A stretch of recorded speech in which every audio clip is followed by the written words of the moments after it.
Shalom and welcome to Life Lessons. And we are in lesson 34, and we're actually beginning a new book, the book of Bamidbar, known as Numbers. So it is the fourth book. We know there's 5 books of Moses. It's divided into 5, and this is the fourth one, with the first section in this fourth one, also known as Parshat Bamidbar, also the section, the Parasha of Numbers. But really in Hebrew, the translation of Bamidbar is in the desert, because the majority of this book is talking about the traveling of our ancestors, the Jewish people, in the desert, in the Sinai desert, and all what has happened to them.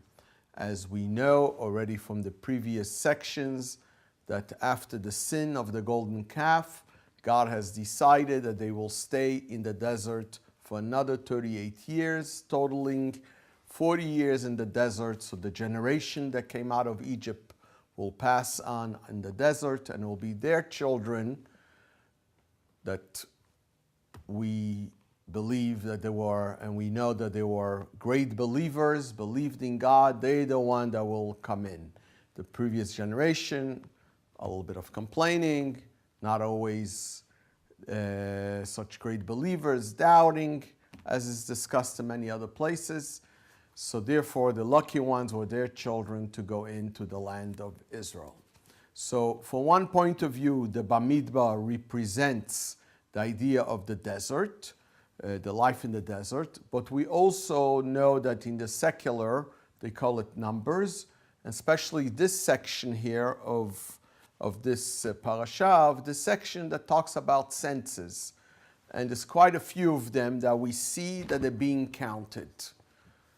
God commands Moses, you need to count everyone. We need to know how many people are we.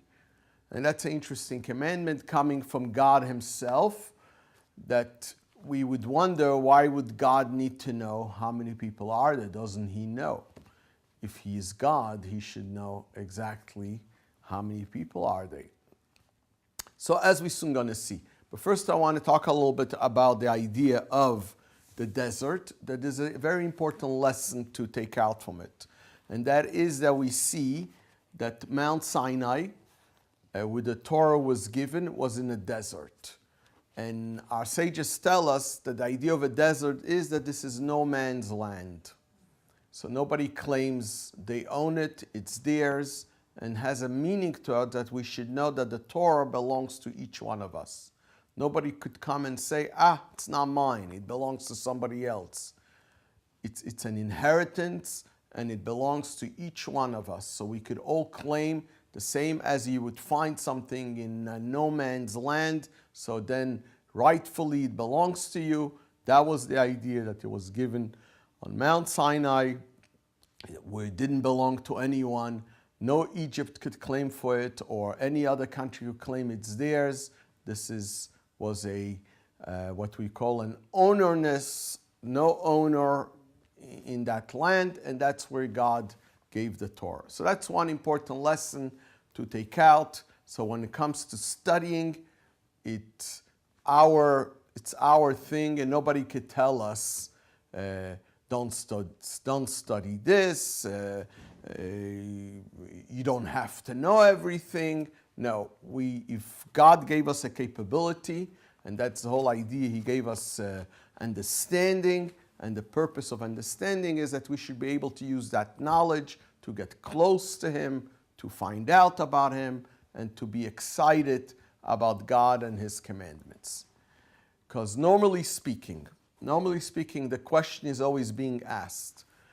As we have seen in the book of Exodus, we see when God came to the Jewish people and he asked them, do you want to receive the Torah? Do you want to receive this Torah? So we find in 2 sections, 2 statements. First, we find a statement that it says that the people replied to Moses to give over to God, Kol asher diber Hashem, everything that God said, Nase, we will do. The idea of we will do means to say we're not going to ask any questions. God comes and says, I have a set of commandments I want to give you guys. So what this story tells us, that nobody's turned to Moses, well, before he gives us, could you give us a little bit of an idea about what's going on? What we see from this answer, they said, whatever God says, we will do. Finished. A few sections later, when the Torah recounts again what has happened to the events leading to Mount Sinai, to the revelation of God on Mount Sinai, it repeats the story, but then it adds on something else what they answered. The answer was everything that God said, Naaseh v'nishma. We will do and we will understand. All of a sudden there's an add-on here. We will understand. What that means, the way this is explained, that step number one, yes, we're going to do it, but also we're going to try to understand it. Now, in the Talmud, they tell us that there was an individual, an apostate, didn't believe, and he met one of the Jewish rabbis during the Talmud times, and he told them, what's the matter with your people that your mouth came before your ears? Normally, when you're being asked something, you want to know what it is, so you want to listen, and then you decide if you're going to do it or not. So he tells them, but you Jewish people, seems like your mouth came before your ears. You said right away yes, without even knowing what it is. Who knows what's going to be? Maybe God is going to say you should chop wood 10 hours every day. Where for us in Vermont, it wouldn't be a bad idea. Some of us would love it. But for other people, that may be a little bit too much. Nothing intellectual, maybe, to chop wood for 10 hours, especially before the idea of having plugs in your ears to hear different kinds of music or speeches or who knows what. But anyways, the idea is that here we have one section that it says that they right away replied, we will do it. The second one does not disagree. Says, yes, they say we're going to do it, but they added on, we will try to understand. So we see from this apostate, he had a whole problem. He says, what is it? When you come and you ask somebody to do something, normally speaking, you would ask, what is it exactly? You want to know details. And then you decide if you want to do it or you don't want to do it. And here it seems like they right away said yes. The sages of in our history of the rabbis, they ask the question different. They say, what is it that they added on we'll try to understand? Who's asking you guys to understand? God comes and says, will you do it? Now, it's not the regular person that's coming and asking. So it's God asking. If God is coming and asking me to do something, will I say, yeah, wait a minute, God, let me think about this. I'm not so sure. And as we know, there's a lot of people that say, poor guys, all these people that were standing by Mount Sinai, they call it that was a mass brainwashing ceremony. Because you had this awesome God on Mount Sinai, and what do you think? Anyone there is going to object?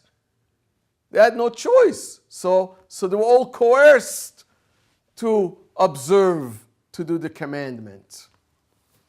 And actually, some of our great sages say that it's only later on in the history, when there were dark times and hard times, and we still stood strong in observing and following what God wants from us, that had proven the point retroactively that when we accepted on us the Torah, it meant full-heartedly, not just because we were brainwashed. And here's the idea. When there's hard times, you could always say, it was easy at the desert to say to God yes, but right now, who knows? Maybe He will understand. And when we stand strong even during hard times, and we still obey, and we still do what we have to do, keeping the Sabbath, keeping the kosher, and all the things that God has asked from us, that proves the point that this is a strong bound beyond even hard times. But anyways, going to the point, so the Hasidic masters, ask the question a little bit different. They say, what is this? What is this you're going to try to understand? Who's asking you to understand? We're only asking you to do it. It will be, if we could compare children as they're growing up, or kids in a school, let's say not in older grades, maybe younger grades. There's no such a thing where the teacher is waiting for the kids to decide what they should do. Or for the parents waiting for the kids to decide if they're going to accept what the parents are asking from them to do. We know that kind of an education is only going to bring to a disaster. So why is that different, let's say? So here comes God himself, and he's telling them, look, you were slaves in Egypt. You were doomed. I came, I took you out of Egypt. All the 10 plagues, all the miracles. You were by the Red Sea. There was nowhere to go. I split the Red Sea. And here now, we're on Mount Sinai, and I am only asking you guys, this is what I want. You want to be my people? You're going to need to take on yourself that whatever I ask you to do, you're going to do it. So what's the question? Of course, they're going to say yes. So then, why are you adding on? Let me try to understand. So the answer that our sages tell us is something very important in our history and in our day-by-day living and trying to do what God wants from us. And I began with a famous verse. It's one of the Psalms that says, you should serve your God with joy. Serve your God with joy. Now, you may say maybe this is a suggestion. Could anyone say out there all the time I serve God with joy? There are days there that it's hard for me to be joyous. So what does it mean, serve God with joy? Let me add on another question that will help us also to understand. One of the commandments in the Torah is, you shall love God with all your heart. A famous question. I can understand what God commands us to do something in action. Eat kosher. Finished, eat kosher. But when God commands us something that it is an emotion to love, or God forbid the opposite, that's a little bit hard. How could you command somebody to love? To love, you need to have a relationship with somebody to love. So you come say, I command you to love Mr. Joe from who knows where. I don't know Mr. Joe, and I don't know why should I love that guy for? So, well, you should be nice to him. Okay, I could be nice to him. But to love, it's going beyond being nice. Love is already an expression and an emotion. So how could, for example, God command us on things that are connected to our emotion? So it's explained. What God is really saying here, I want you to spend time, when you're talking about loving God, to think about God. And when you think about the great Creator, and you think about all the wonderful things that God has done, you will come to love God. In other words, it's self-understood that this is not going to happen immediately. But it's a direction from God. I want you, the relationship with you and me should be on the level as you love somebody. So let's try to understand that in what I would say in a lower level, or in the world that we live. For, let's say, in a spouse relationship. Even we have that expression, love at first sight. Fine. But we all know, as people that live a life, a married life, I'm using that as an example, for a long time, it only grows and it gets stronger. So there's no question somebody come and say, well, first day of marriage or first day of relationship was unbelievable. But if it's done and happens the way it's supposed to, it only grows. The more you get to know each other, the more the caring for each other and the feelings for each other only grow stronger and stronger. As we know very well about couples that have a very successful relationship, it only grows with time. And that's why we know how hard it is as people get older, they like each other very much. When, God forbid, one of them passes on, how hard and how this could be very, very traumatic for the spouse that remains alive, as we all have seen it. Of course, there's always exceptions where it was not a great marriage and things like this. Okay, so it wasn't good to begin with. But in a situation where things were perfect and good, it is the relationship and the getting to know each other that made the love stronger and stronger. Same thing, translate that in the relationship with God.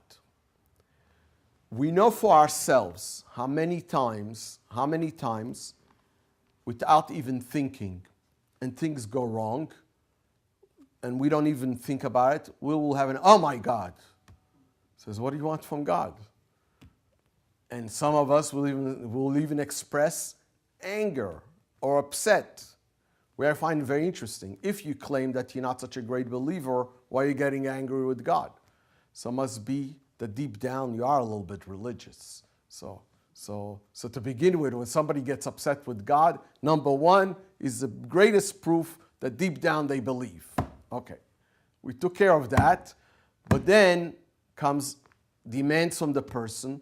When a person realizes that God is part of their life, so it's the same relationship and even stronger as a wonderful, good marriage. Because the marriage between us and God is even stronger. God is eternal. And that's what we're talking about. So therefore, when there's a commandment, you should love God, obviously it's not going to happen at 1 second. But if we live in a day-by-day situation that we love God and we do things what God wants from us. Because you can't come and say, oh, I love God, but I don't believe in His commandments. It doesn't work that way. If you love God, you better do what He wants from us to do. So when we'll do that, we develop a special relationship with God.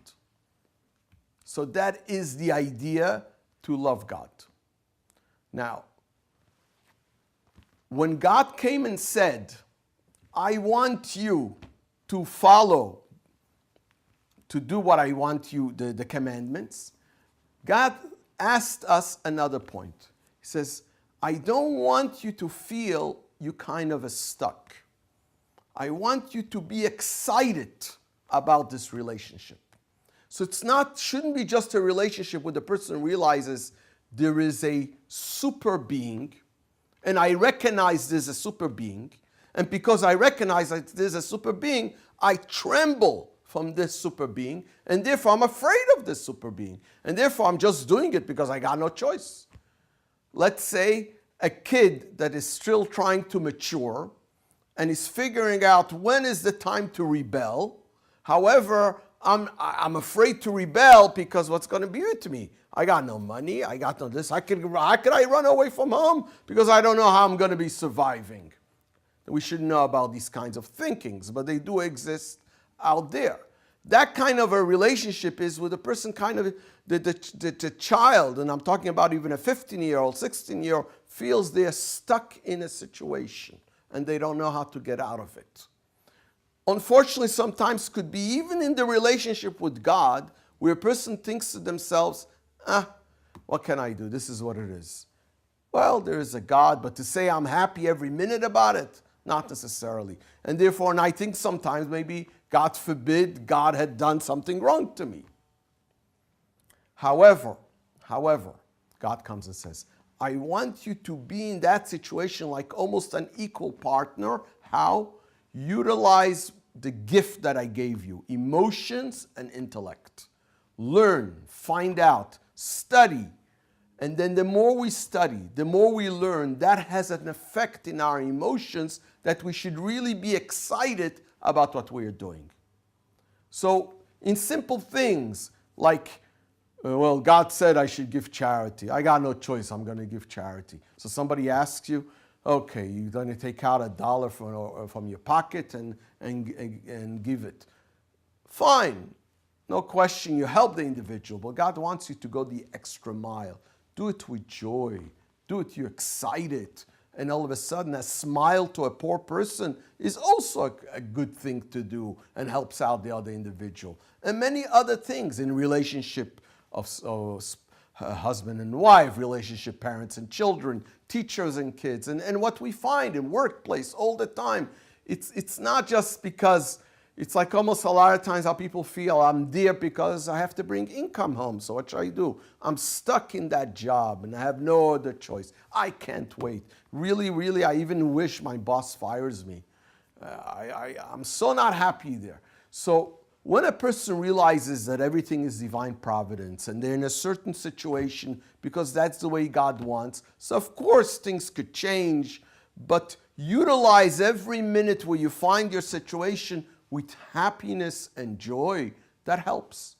So this commandment of God, serve me with joy, explains the whole idea that they added on and will understand. Step number one is we're going to do it. No questions about it. But then God comes and says, that's not enough. That's not enough. I don't want you just to be robots. I want you to be more than that. So when they add it on, we will try to understand that is special. The problem sometimes for us is that we forget about step number one. We're going to do it.